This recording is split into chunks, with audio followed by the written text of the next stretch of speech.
How's it going, everybody? It's your boy McWhoopin, and today we're going to change these up a little bit. Now, originally with this channel, what I wanted to do was purely a news video channel, which had like zero opinion or anything, and just facts, nothing more.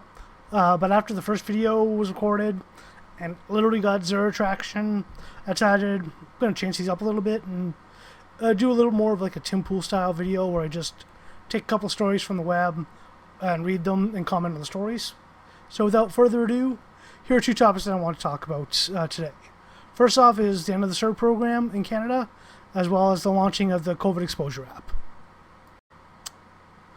So first off, the Trudeau government has announced that the Canadian Emergency Response Benefit, or CERB program, will be ending at the end of September and will be transitioning back to the standard EI program.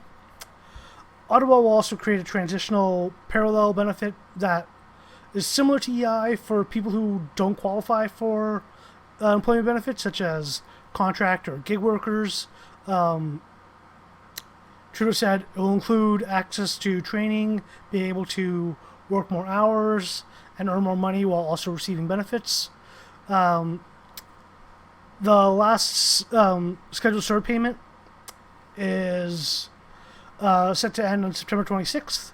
The taxable benefit, which EI is also a taxable benefit, which was launched in early April, provided $2,000 every 4 weeks to eligible applicants who lost work or their jobs due to COVID back in mid-March.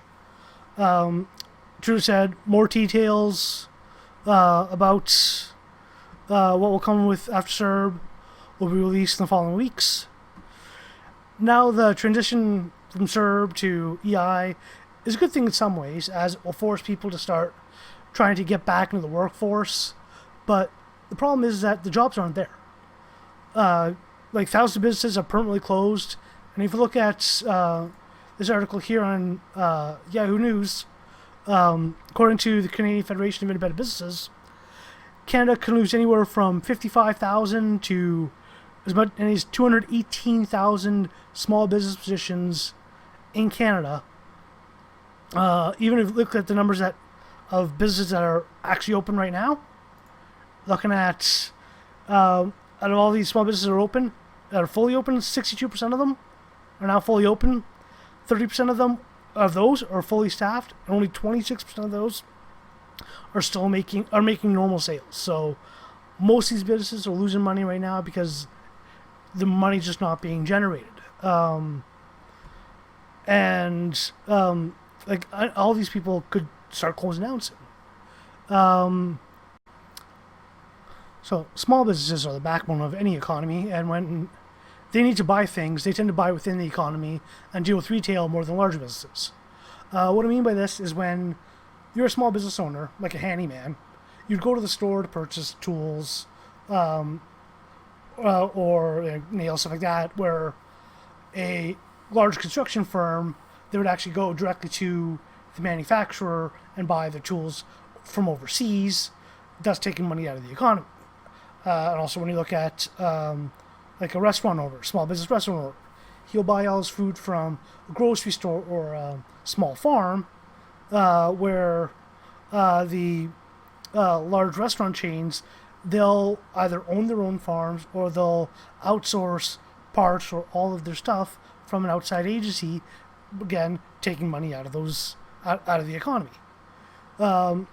If these small businesses close, the large businesses themselves will also have to start laying off people because they're not getting that revenue anymore of them coming in to go buy their stuff, and that's going to just cause the economy to slow down even more as less jobs are being created. Another issue, one of the biggest issues that I think that are out there right now, is the fact that governments themselves haven't yet to open up. Like the federal, the provincial, and the municipal governments for years have cut permanent positions in favor of contract workers, where they don't have to pay for benefits, they pay lower salaries in comparison to the full-time workers. With the government departments still closed, all these workers still don't have a place to work. All those full-time workers are fine because they could still work from home, but the contract workers don't get that luxury. Those jobs generate millions of dollars in income per year, and not having these positions available to people in Canada will keep the economy down for a long time to come. And like as of this date, literally no government agencies have, or governments or agencies within the government have announced any of the reopenings of their offices. So they're all still closed, they're all still working at home. So that's one of the biggest issues with the economy right now, is nothing's opening up. So, getting rid of CERB, yeah, it's a good thing, but with the economy not actually opening up in a lot of areas and nothing's being generated, you're canceling the money going in, but you're not actually generating any new income. The other story that I want to talk to you about is that the federal government, alongside the government of Ontario, Shopify, BlackBerry, Apple, and Google, have all come together to launch the COVID-19 exposure app. The way the app works, which is called COVID-19 Alert, how it works is that after you download the app, your phone will transmit a random code to anybody who is within 6 feet or 2 meters from you, and is around you for 15 minutes at least. It will send the code to any person that with you via a Bluetooth connection. So the way it determines it is determining based off the strength of the signal. So the closer you are, the stronger the Bluetooth signal is going to be, and then also how long that signal is connected. That's how it actually determines whether or not it's actually classified as, okay, this is 2 meters, 15 minutes. Now the codes themselves will be kept on your phone for 2 weeks before they're automatically deleted. And then if somebody tests positive for the virus, they will get a code from their doctor to put it into the app. Like the patient themselves has to actually enter it in. It's not on the onus of the doctor. It's on the onus of the patient who's actually gets infected. Then after the person actually enters in the code in the app, it'll upload it and sync it to the network. And anybody who uploads and had a contact code that matches up with them will get a notification saying you're in contact with somebody within the last 14 days who tested positive and that they should go get tested. Now, as of this moment, anybody can download the app, but only doctors in the province of Ontario will give out those codes saying that you actually are positive for COVID. So it is really technically only limited to people in Ontario, but if you're tracking right now, even though your province isn't giving out those codes, it'll still give you your repository of codes in case somebody does get tested positive a little bit down the line when the province actually does get those codes in. Like other provinces are in the midst of signing up. Like New Brunswick and British Columbia are in talks right now. But also there's this issue of like some provinces like Alberta, they've already created their own app. But that's could potentially result in a patchwork of apps that would make things a lot more difficult for you to find out if you've been exposed to the virus, and you also have to download like multiple apps just to be able to get coverage from everybody. Another issue is that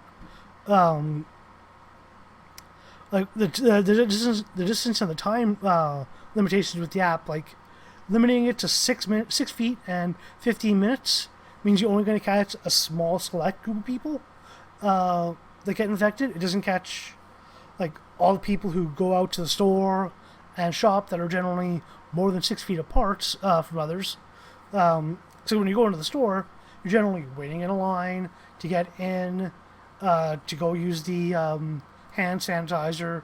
You grab the cart, you walking down the aisles all in a single line, and if someone is sick and they cough or spread their particulates in any sort of way, they create clouds or spots of on surfaces where the virus can be, and anybody who's behind them can come in contact with it and get infected, and the app won't get triggered because you weren't 6 feet, you weren't less than 6 feet away from them, and weren't were there for 15 minutes, but you still got exposed. It's just not as effective as it could be. Now, if they added they shortened the time and added GPS location to this, along with date and time stamps, you can find out exactly when and where the infection took place, and properly disinfect and clean the area to make sure you don't spread the virus anymore, and you minimize potential additional impacts. Only downside of this is that there's huge privacy concerns because nobody wants to be tracked in this level, but as long as it's kind of an anonymized data, it's not that big of a deal. But even still, if you want to be serious about trying to protect the safety of everyone, sacrificing a little bit of privacy for safety, it's like having cameras outside in busy areas where crime is a little more rampant, having that lack of privacy for better security is something we should definitely consider, especially if we're wanting to be serious about fighting COVID. I guess this is where I probably should wrap it up for today. So thank you so much for watching.